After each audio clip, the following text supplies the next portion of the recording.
Hi everyone, this is a video edition of the Scattered podcast.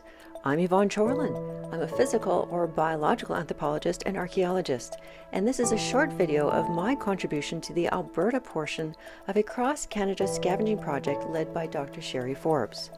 To learn more about Sherry and the origin of this project, listen to episode 16 of the audio portion of this podcast. In a nutshell, law enforcement need to recover as much potential forensic evidence as possible to help solve cases. They approach Sherry with two questions. Where do we search for this evidence and how far do we search for it? To help answer these questions, Sherry wants to identify the scavengers and their scavenger behavior to figure out who may have influenced the movement of this evidence, and then also to map the dispersal of the evidence so we know where it went. By identifying the scavengers and their scavenger behavior and mapping the dispersal of the evidence, we hope to see patterns and be able to answer the two questions of where and how far to search for the remains so that we can answer this for law enforcement.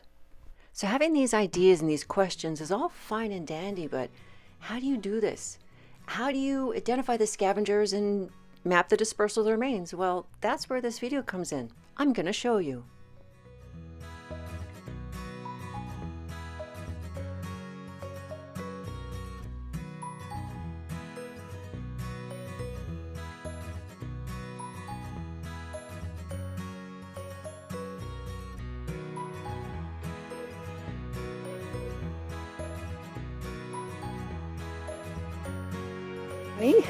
We are east of Edmonton near Elk Island.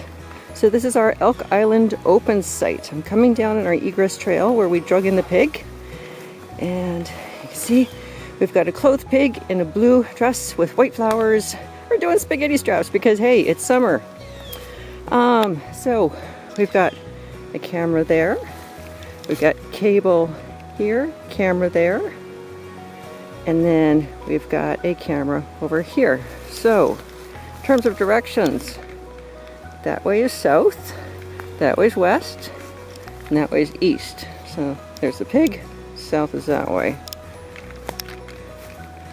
And north is that way. So we've got a north camera, a southeast camera, and a southwest camera.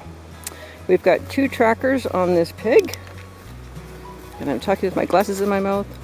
So we've got a tracker on the humerus, hopefully there. It's been split. It was kind of a practice session for the guys who are going to be taking over for me. And then we've got another tracker on the hind forelimb there, humerus. So we've got two trackers, three cameras, one pig in the Elk Island open site. And this is the back shot of the trail that goes up about 16 meters to a quad trail that runs north-south, and we've got residences over there and over here.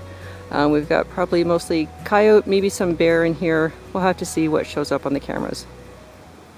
While the pig was being set up and Sherry was setting up the cameras, I took notes and photographs of the pig and the surrounding area, and I made a sketch map of any topographical features including fence lines, buildings, and roads.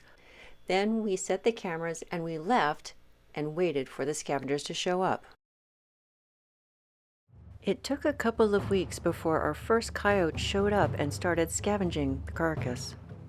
They returned regularly and frequently and fed mostly at night.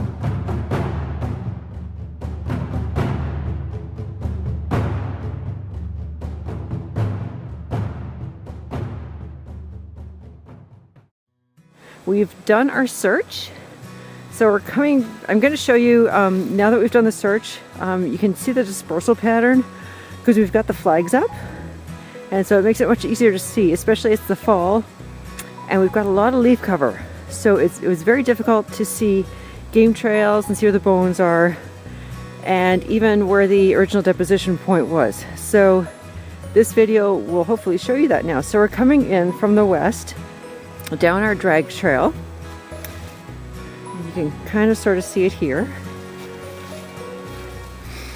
So we're going towards the east. North is that way, south is that way.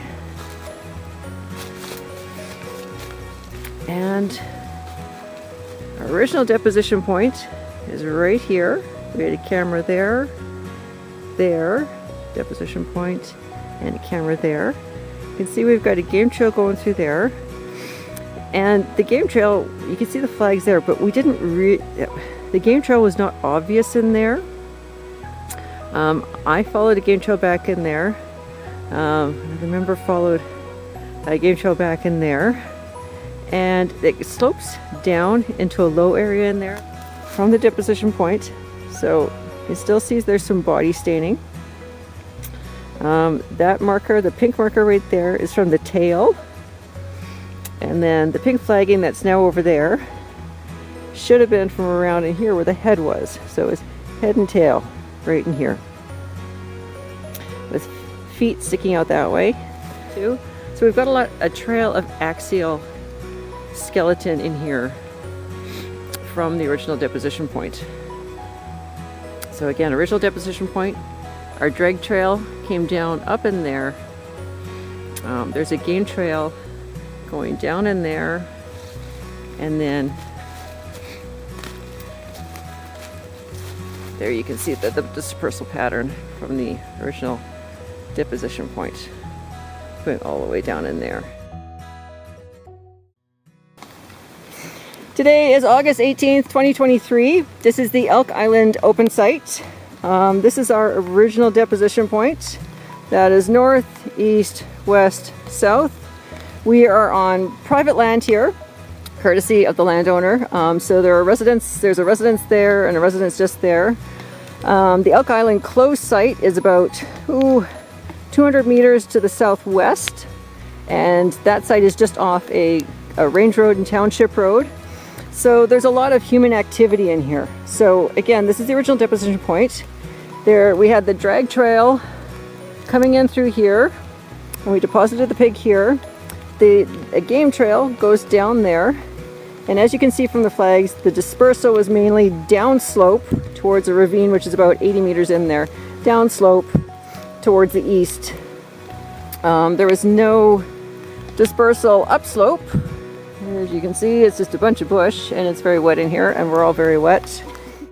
When I did an inventory on the remains we recovered about 1 year after we deposited the pig, I found that we had recovered about 20% of the skeleton. This was less than we had hoped, but it was within range and compared well with the other sites that we had. When I looked at what types of bones made up the remains we recovered, I saw it was mostly vertebrae, ribs, and limbs. When I looked at what remains we had observed at the preliminary search and what remains we had collected at the final visit, it appears the number of remains collected at the final visit went up from what we observed at the preliminary search. It's very likely this only appears to go up.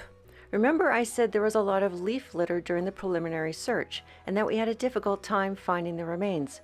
It's likely we missed some at the preliminary search, and so this only makes it appear as if we collected more at the final search than what we observed at the preliminary search. So what do we know so far? At this site, our main scavenger was coyote, and mostly at night. Their activity started within the first 2 weeks of deposition and continued for about a month. They used pre-existing and new trails in the dispersal of the remains. Remains were dispersed from the original deposition point in a southeast direction, downslope and towards a wet area. We recovered about 20% of the skeleton, and most of what we recovered were vertebrae, ribs, and limbs. Even though we did use 2 trackers on this pig, we did not recover the trackers and we don't know to where they went. This was disappointing. What have we learned overall across all our sites?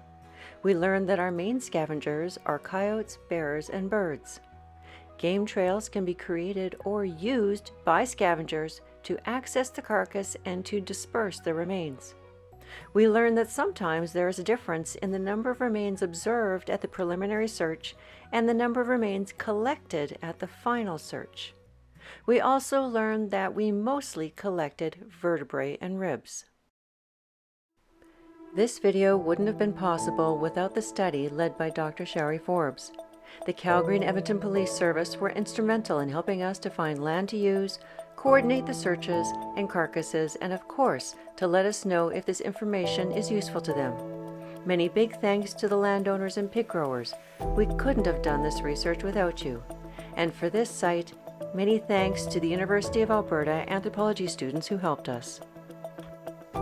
To find out more about this study, tune into my podcast, Scattered, One Person's Search for the Story Behind Human Remains, available on your favorite podcast platform. Also, check out the other videos in this series, available on my website, yvonnechorlin.com, and read about it on my blog and on Facebook.